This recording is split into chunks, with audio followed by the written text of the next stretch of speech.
Onu bilirəm ki, və toyuqdan qaçırdım. Gəldim burada toyuq aldım. Bunu nəyə aldırdın?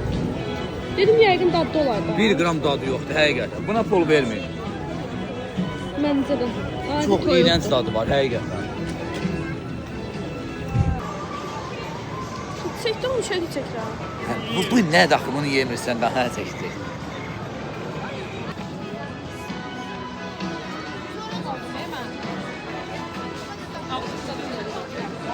Mən yox, bu əllərimizdir.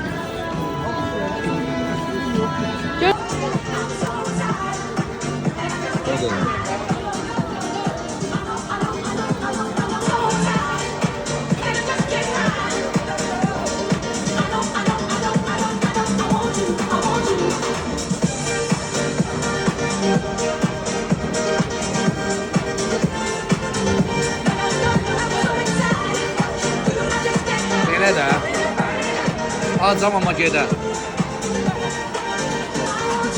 Aslan cavab. Biz marifler geldik. Aslan radyo. Bunu evdə düzəldə bilmərsən. Göy tatlı, sev tatlı.